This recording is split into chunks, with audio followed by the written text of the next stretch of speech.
Muito bem, muito bom dia, esse é o Refil, tá on! E a partir de agora você se torna a pessoa mais interessante da sala. Eu sou o Arthur Gubert e hoje é terça-feira, dia 21 de outubro de 2025. No programa de hoje a gente começa falando de beisebol, porque o maior jogador da história desse esporte está vivo e na ativa.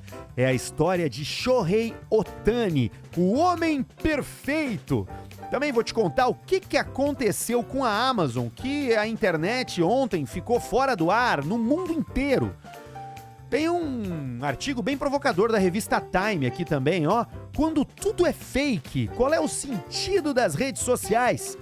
E pra fechar, são duas do mundo da economia. Primeiro eu vou te dizer o que tá acontecendo com o ouro e depois vou falar sobre o capital espiritual dos negócios. A partir de agora, no Refil. Lembrando que você acessa o link que tá na descrição do episódio para fazer a sua assinatura de cafés especiais da O Brother e tomar café como um campeão. Bom, depois dos problemas técnicos, tudo resolvido. Alan Hofstetz, meu grande amigo, técnico e resolvedor de problemas de informática, esteve aqui. Então hoje estamos em 4K com o som límpido e com bastante vontade de te deixar cheio de assunto para essa terça-feira. Começando com beisebol. Mesmo que você não acompanhe, eu mesmo não acompanho o beisebol, é sempre legal ver uma grande história do mundo esportivo. E na sexta-feira passada, no Dodgers Stadium, lá em Los Angeles, o mundo viu algo que talvez nunca mais se repita. O Shohei Ohtani fez o jogo mais impressionante da história do beisebol. E talvez um dos maiores desempenhos individuais de todos os tempos em qualquer esporte, tá? Pra entender, se o beisebol fosse uma pintura e o Shohei Ohtani fosse um pintor, ele teria feito a sua Mona Lisa. Mas o que aconteceu ali foi mais do que uma exibição atlética. Foi um lembrete de que ainda podemos nos inspirar em algo que parece estar em falta: a grandeza. Bom, vamos explicar essa história, tá? Shohei Ohtani é japonês, tem 30 anos... e tá na Liga Americana de Beisebol. Sexta-feira passada, ele arremessou 6 entradas impecáveis, com 10 eliminações por strike e só 2 rebatidas sofridas. E como se não bastasse, depois de jogar a bolinha, ele correu pro bastão e bateu 3 home runs. Um deles foi tão alto e tão longe que saiu do estádio. Bom, a plateia, os companheiros de time e até os adversários pararam em silêncio diante do absurdo. Era o impossível acontecendo diante dos seus olhos. O japonês é o primeiro jogador da história a fazer algo assim: 10 strikeouts enquanto arremessador e 3 home runs enquanto rebatedor no mesmo jogo. Um feito que mistura o controle de um cirurgião capaz de lançar bolas com efeito que destroem com os rebatedores e também com a força de um vulcão em erupção quando rebate as bolinhas. Lembra daquele nome lendário, Babe Ruth? Ele foi o único a se aproximar disso há mais de um século. Mas o Shohei Ohtani não está apenas repetindo a história, ele está reescrevendo o que é possível dentro dela. E o mais curioso, tá, é que o Ohtani, ele não é só um prodígio físico, ele é um símbolo raro no esporte, que mistura elegância em um tempo vulgar. No campo, ele é respeitoso, ele cumprimenta os árbitros, ele trata todo mundo com humildade. Fora do campo, ele mantém uma serenidade que é quase anacrônica, bem japonesa. Não tem nenhuma polêmica, não tem vaidade, não tem essas fofocas que costumam acompanhar o sucesso. Inclusive lá no Japão, o apelido dele é Kampeki no Hito, que significa literalmente o homem perfeito. E num mundo em que tanta coisa parece corrompida, né? Da política ao entretenimento, passando pelo esporte. Quem são os nossos ídolos, né? Neymar, Vini Júnior. Caras que podem até entregar tudo no campo, mas gostam muito dos holofotes. E a gente tá cansado disso. Saturou na vida social. Saturou na internet. Saturou nos nossos ídolos. Tá todo mundo buscando lugar pra respirar, calma, tranquilidade, paz. e não briga, nem polêmica. E dentro desse zeitgeist, né, o Ohtani representa o contrário de todos esses caras que eu citei. É a ideia de que a excelência ainda pode ser bela e a gentileza ainda pode ser poderosa. Ver alguém como ele é lembrar que o esporte, desde a Grécia Antiga, nunca foi só sobre vencer. Era sobre o que os gregos chamavam de areté, né? Que é a busca pela excelência física e também moral. É o corpo servindo a alma. Shohei Ohtani nos devolveu isso. Ele mostra que ainda tem espaço para a perfeição em tempos de mediocridade, para o respeito em tempos de gritos, para a arte dentro do esporte. Ele é o raro tipo de atleta que faz a gente se sentir melhor só de ver ele jogando. E talvez seja disso que o mundo mais precise agora, né? De alguém que, com um taco e um sorriso, nos lembre de que dá pra se admirar de alguma coisa. E eu gosto muito de enxergar essas relações entre coisas que aparentemente não tem nada a ver, como opinião pública e beisebol. A experiência humana se conecta, mesmo humanos experienciando coisas diferentes, enquanto o Shohei Ohtani joga beisebol e a gente consome redes sociais. No meio do caminho, os sentimentos que se misturam são o respeito, a gentileza. E ele representa um desejo da gente que tá aqui saturado de IA, saturado de reels, saturado de stories, saturado de meme. A gente tá cansado de entregar tanto tempo pro smartphone. E o Shohei Ohtani acaba representando esse ideal enquanto jogador de beisebol. Por isso que é tão bacana poder ter a sensibilidade de ver o mundo como ele é. Complexo, mas conectado. Ainda no mundo da internet, ó, a Amazon ontem nos sacaneou, né? Porque a interrupção do AWS, né? Que é o Amazon Web Services, a grande nuvem da Amazon, né? Foi mais do que uma simples queda. É um lembrete de como a internet, apesar de parecer descentralizada, né? Na verdade, depende de pouquíssimos pontos vitais. A AWS, para te explicar, é a espinha dorsal da internet moderna. Ela oferece uma infraestrutura digital, de verdade, né? Servidores, bancos de dados, armazenamentos e poder de processamento. Isso para milhões de sites e de aplicativos. Por exemplo, quando você abre o Instagram, né, faz um pagamento pelo banco, joga Fortnite, né, ou sei lá, compra alguma coisa na própria Amazon. Algum ponto desse processo, os dados passam pelos servidores da AWS. E esses servidores estão espalhados em regiões ao redor do mundo todo. São conjuntos de data centers gigantes, cada um com milhares de computadores ligados 24 horas por dia. E a falha de ontem começou justamente numa dessas regiões, a da Virgínia do Norte, uma das mais movimentadas e estratégicas, responsável por boa parte do tráfego global da Amazon.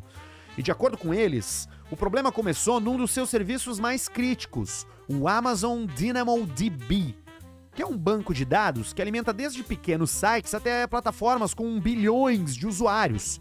E quando o DynamoDB travou, os sistemas que dependem dele começaram a gerar erros em cascata, e isso afetou os chamados balancers, que é a tecnologia responsável por distribuir o tráfego, e por consequência derrubou temporariamente tudo que estava conectado ali.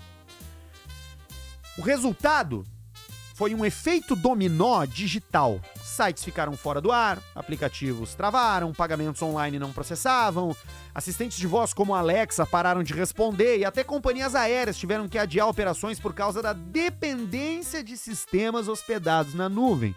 E o mais interessante que eu achei, e assustador também, né, é que isso revela muito sobre o estado da nossa internet hoje.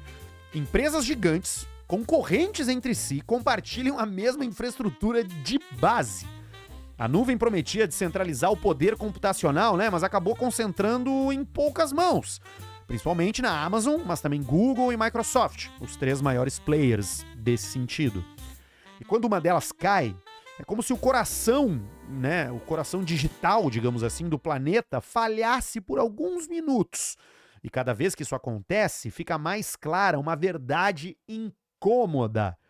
A internet é menos uma rede infinita e mais uma torre de blocos, que nem o que as minhas filhas aqui brincam em casa. Se quebra um bloquinho, cai a torre inteira e aí desaba.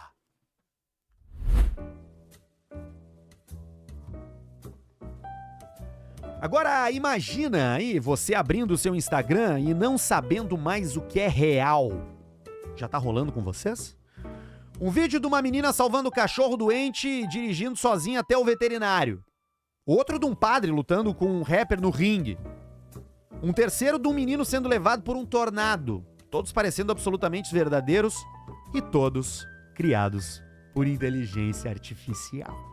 É o novo mundo das redes sociais, um lugar onde a emoção é real, mas a história não é bem assim. Essa enxurrada de imagens falsas ganhou um nome, AI Slop, que é o conteúdo gerado por IA feito para engajar, mas sem se importar com a verdade. E a chegada do Sora 2, o novo modelo de vídeo da OpenAI, só acelerou o caos. Em poucos dias, ele se tornou o aplicativo mais baixado do mundo.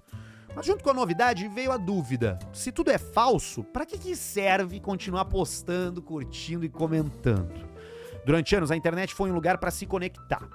Ver o rosto de alguém, assistir um acontecimento, era uma forma de confirmar que o mundo ainda era de verdade. E agora, cada feed se tornou um campo minado de falsificações convincentes. E isso muda tudo. Especialistas já estão alertando, quando o falso se mistura ao verdadeiro, a confiança morre.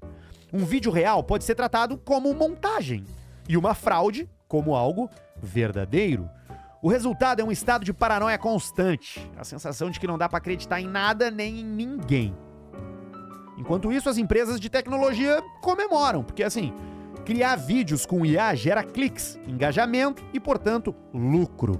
Plataformas como Meta, Google, ByteDance lançaram seus próprios sistemas de vídeo sintéticos.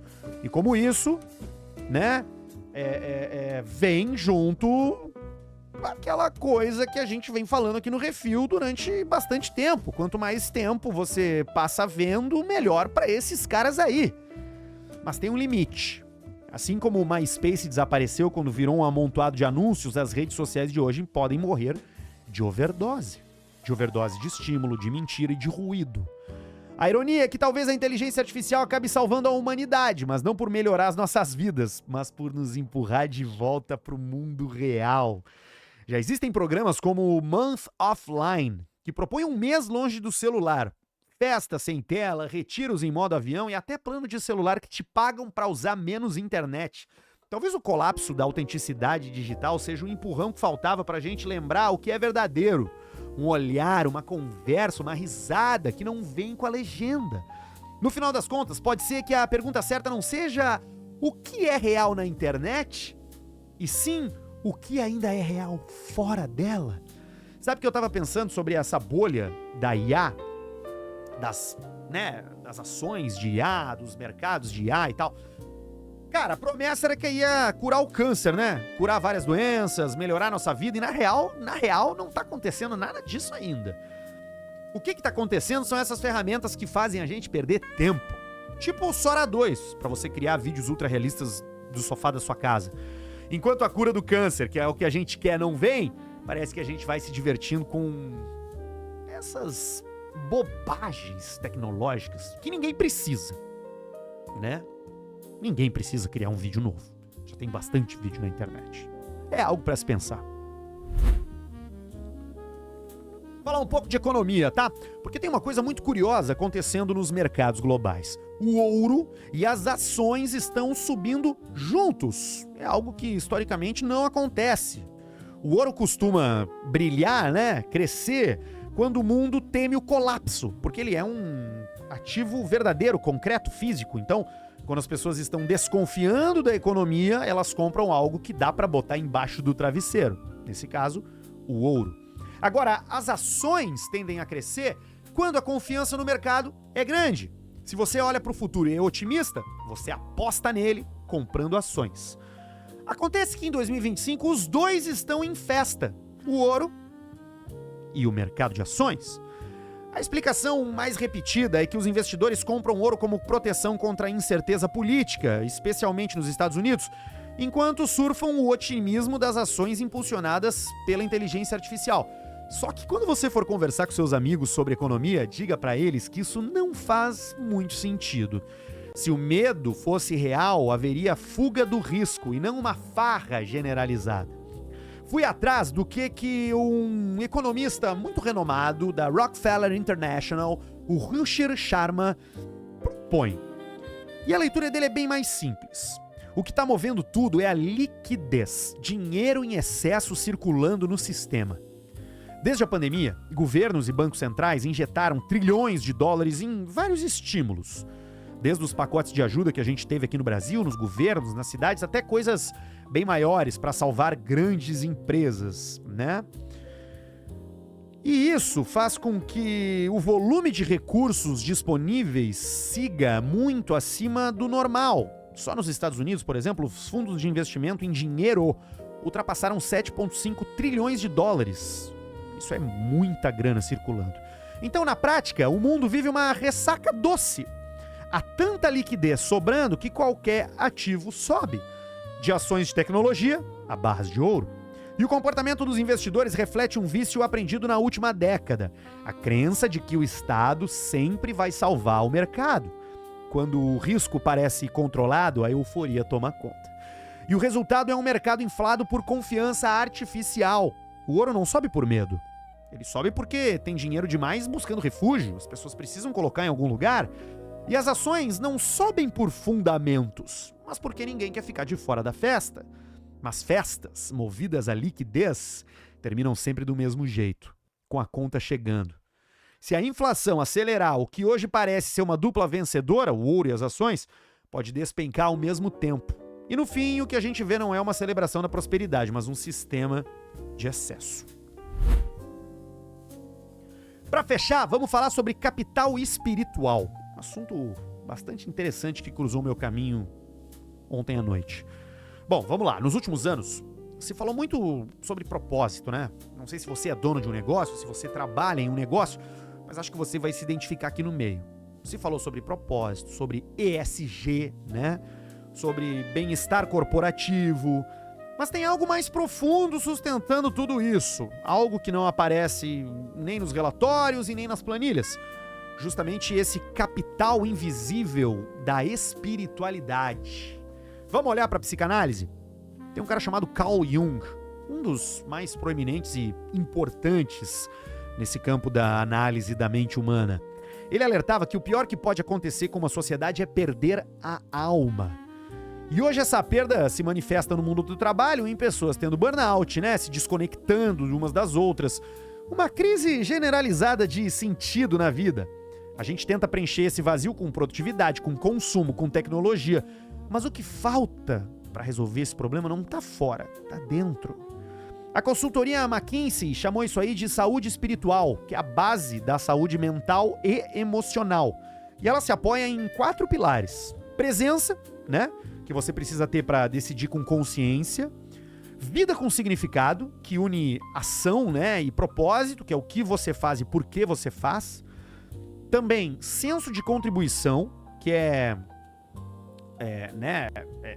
conectar talentos ao que o mundo precisa verdadeiramente dentro dos negócios, e a ligação com algo maior, seja uma causa, uma comunidade ou até com o divino. Você precisa dessas 4 coisas para estar pleno e saudável. A ciência confirma o que antes era visto como misticismo. A pesquisadora Lisa Miller, lá de Columbia University, nos Estados Unidos, mostrou que o cérebro espiritualmente desperto é mais criativo, mais ético e mais resiliente, e menos propenso à depressão e vícios. Em outras palavras, cultivar o espírito é uma vantagem competitiva. E quando negócios nascem desse lugar de integridade, né, onde o fazer se alinha ao ser, o impacto se multiplica. E é por isso que fundadores do Vale do Silício meditam em retiros e que executivos trocam planilhas por silêncio. Não é fuga, é retorno. O futuro dos negócios não é apenas tecnológico, também é espiritual. Porque empresas com alma são aquelas que deixam marcas que não cabem em balanços, mas permanecem invisíveis, sustentando tudo que vale a pena construir. Eu acho que talvez eu até esteja ficando chato falando tanto desse assunto, mas a resposta está na gente. Tenho ido a bastante evento de tecnologia, né, com as minhas palestras, e sempre me sinto um estranho no ninho, porque vejo todo mundo falando sobre métodos ágeis, inteligências artificiais para acelerar processos. E quando eu subo no palco, eu falo justamente o contrário. Nós temos que desacelerar processos. A gente tem que demorar mais para fazer as coisas. E isso nos aproxima mais de ser gente do que de ser máquina. E é isso que a gente precisa para sobreviver e para ser a prova de futuro.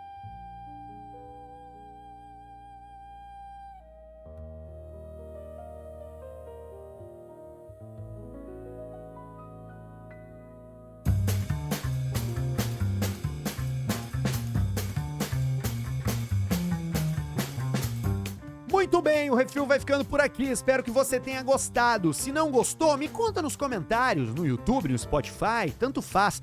E se gostou, me conta também, para eu poder continuar entregando aquilo que você acha interessante. Porque essa é a minha proposta, não é te informar, é te deixar mais rico de repertório, de visão crítica, de munição de pensamento, para você ser sim a pessoa mais interessante da sala. De segunda a sexta, às 6 da manhã, no YouTube, canal Refil Podcast, e também no Spotify e no Apple Podcasts. Eu sou o Arthur Gubert, sou seu amigo, quero o seu bem e quero que você esteja comigo amanhã novamente para mais um episódio do Refil.